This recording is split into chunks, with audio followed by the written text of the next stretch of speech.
नमस्कार, मैं हूं प्रियला शर्मा और आप देख रहे हैं गौरव रक्षक police bureau case news. Collector Manish Singh की अध्यक्षता में आज रेजिडेंसी कोठी में पल्स पोलियो और कोविड टीकाकरण की तैयारी के संबंध में टास्क फोर्स की बैठक आयोजित की गई। मध्य प्रदेश इंदौर में कोरोना को लेकर कलेक्टर मनीष सिंह की अध्यक्षता में रेजिडेंसी कोठी में पल्स पोलियो और कोविड टीकाकरण की तैयारी के संबंध में टास्क फोर्स की बैठक आयोजित की गई, जिसमें कई आला अधिकारी मौजूद थे। प्रशासन की कोशिश है कि कोरोना को जिस तरह पल्स पोलियो की दवाई दी जाती है, उसी तरह कोविड की दवाई भी घर घर पहुंचाई जाए। कई आला अधिकारियों ने भी इस मामले में सहमति दी। इंदौर से हमारे संवाददाता गणेश चौहान की रिपोर्ट। किस तरह से होगा, क्या हम किन विभागों को सैनिटाइज कर रहे हैं सर? देखिए, बड़ी इंपॉर्टेंट बैठक थी ये। इसमें कितने प्रकार के इस समय वैक्सीन चल रहे हैं पूरे देश में, विश्व में, जिसकी लास्ट स्टेजेस में है, लगना शुरू हो गए हैं कुछ। इसमें किस प्रकार के लोगों को टारगेट किया है, फ्रंटलाइन वर्कर्स को किया गया है, हेल्थ केयर वर्कर्स को किया गया है। 50 प्लस या जो जिनको को मॉर्बिलिटी है 50 कम के, उनको पहले चरण में लिया जाएगा फेज़ 1 में। किस तरह से हम लोग लोकेशंस डिसाइड कर रहे हैं। अस्पतालों को जैसे बोला गया है कि अस्पतालों में 3 कमरे निकालने का हर जगह प्रयास किया जाए। अस्पतालों को पहले हम लोग फोकस करेंगे। अस्पतालों के साथ साथ जो गवर्नमेंट इंस्टीट्यूशंस हैं उसमें 3 कमरे हम लोग लगाएंगे। जब वैक्सीनेशन होगा तो उसमें वैक्सीनेशंस के जो आफ्टर इफेक्ट्स होते हैं, ये होते हैं किसी वैक्सीनेशन में, किसी को फीवर आता है, किसी को दर्द होता है, उस तरह के कोई अगर आफ्टर इफेक्ट्स आ रहे हैं, उसके लिए भी किट्स वैक्सीनेटर्स को भी दिए जा रहे हैं। और 5 वैक्सीनेशन सेंटर्स के ऊपर एक डॉक्टर्स रहेंगे, वो उनके पास और एडवांस दवाइयाँ रहेंगी, किट्स रहेंगी इमरजेंसी सपोर्ट के लिए। वैक्सीन स्टोर कहाँ की जाएंगी, अलग अलग लोकेशन है हम लोगों की, जो अस्पतालों की है, किस प्रकार के बॉक्स में स्टोर की जाएंगी।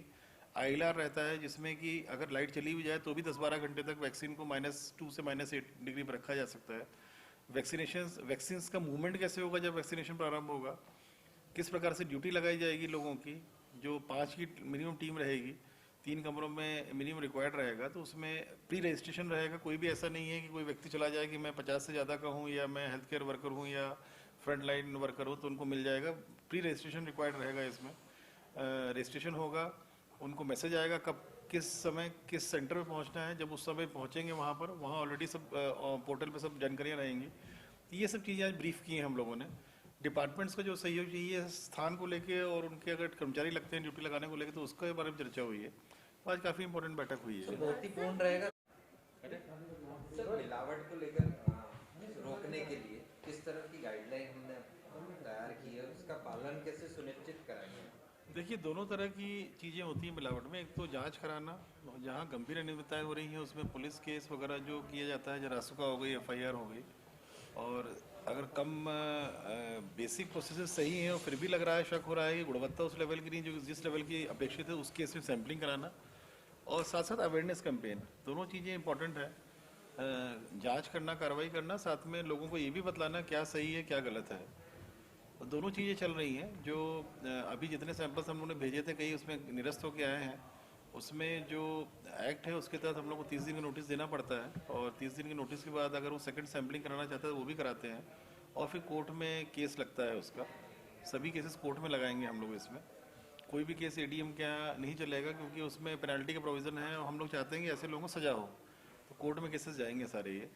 और साथ ही साथ अभी हम लोगों ने चिप्स और नमकीन वालों का एक अवेयरनेस कैंपेन किया था। उसमें जो national level resource person Indore में हैं कई, जो ट्रेनिंग देते हैं, फूड एंड सेफ्टी रेगुलेशंस के सर्टिफाइड हैं वो लोग, उन्होंने गाइड भी किया है लोगों को क्या चीज़ मिलावट की श्रेणी में आती है, क्या चीज़ नहीं करना, क्या चीज़ करना। अब 29 तारीख को मिल्क प्रोडक्ट्स को लेकर के हम लोगों की, तो उसमें भी हम लोग कोऑर्डिनेट कर रहे हैं, सभी लोगों को बुला के उसमें ब्रीफिंग करेंगे, और उसके बाद फिर मसालों को लेके करेंगे। तो ये हम लोग के अवेयरनेस कैंपेन्स पैरेलली चल रहे हैं। और साथ साथ हम लोगों की सैम्पलिंग बड़ी इंटेंसिव चल रही है इस समय। अभी अगर कोई मिलेगा, जैसे आलू वाला केस मिला था, ऐसे कोई केस मिलेगा तो हम लोग उसमें भी कार्रवाई करेंगे, FIR करेंगे। पर सैम्पलिंग हम लोगों की कंटिन्यूस चल रही है। काफ़ी ज़्यादा सैम्पलिंग हम लोग कर रहे हैं इस समय, ताकि कहीं भी अगर कोई मिलावट हो रही है किसी प्रकार की भी, तो हम लोग पकड़ सकें उसको।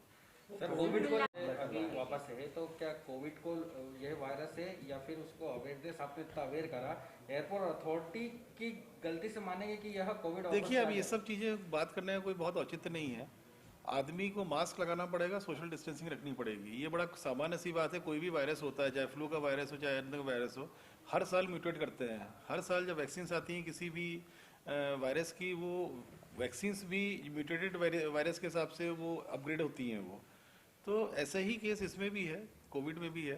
प्रिकॉशंस रखना जरूरी है। हम लोग जो प्रिकॉशंस रख सकते हैं हम लोग रख रहे हैं। जो भी लोग ऐसे आइडेंटिफाई हो रहे हैं उनकी सेकंड जेनोमिक टेस्टिंग होती है, जिसको कि मेडिकल कॉलेज से पूना भेजा जाता है।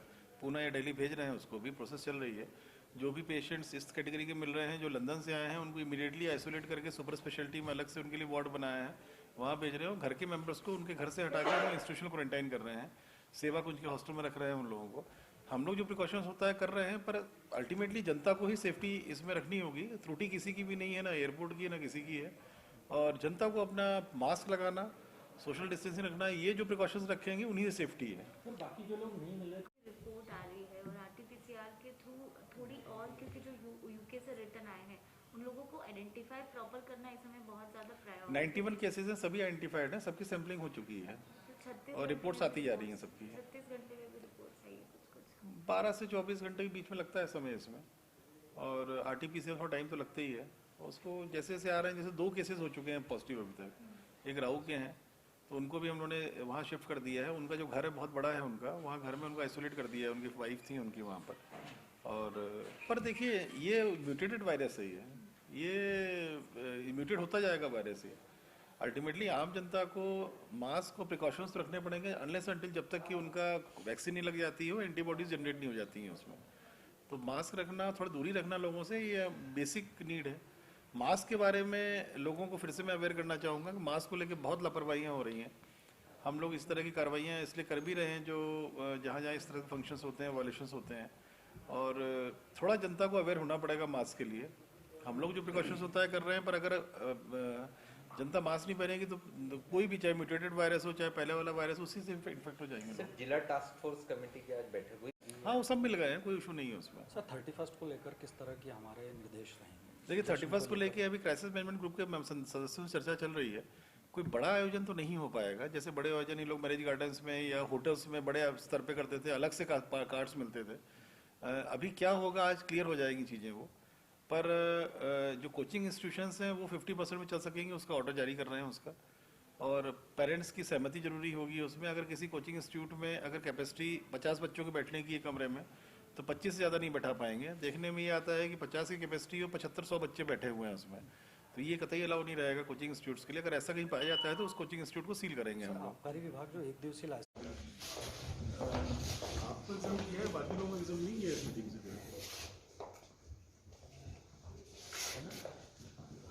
आप अपने तब करा था मीटिंग से फ्री। सर ये वो 4 वैक्सीन हैं जो अभी तक फिलहाल हमारे पास हैं, जिसकी कोई ना कोई प्रोफाइल हमारे पास पता है या गवर्नमेंट ने हमें ये देखा जाता है कि एफिकेसी कितनी, कितना इफेक्टिव है।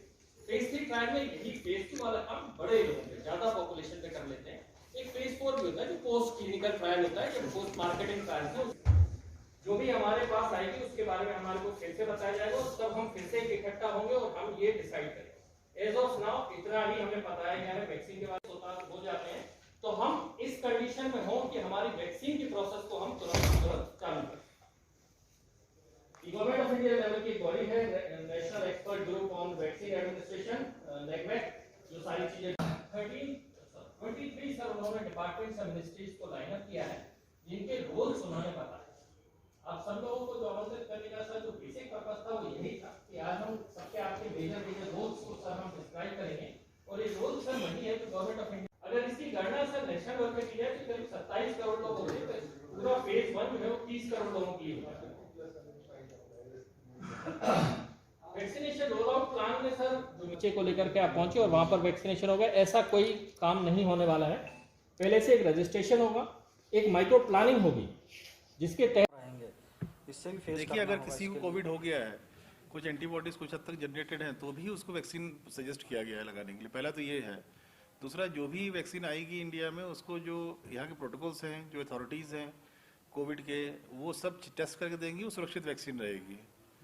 और पहले चरण में हेल्थ केयर वर्कर्स को लगेगा जो 27,500 करीब हैं, फ्रंटलाइन वर्कर्स हैं, और 50+ और जो 50 से नीचे कोमोर्बिड है, अन्य रोग भी हैं, उनको पहले चरण में लिया जाएगा। सर वर्ल्ड वाइड क्योंकि बहुत सारे ट्रायल जानकारी नहीं है इस बारे में, इस जानकारी दे नहीं सकते, इस बारे में हम लोग कुछ भी नहीं बताया गया। प्लाज्मा थेरेपी को कंटिन्यू कर रहे हैं हम लोग।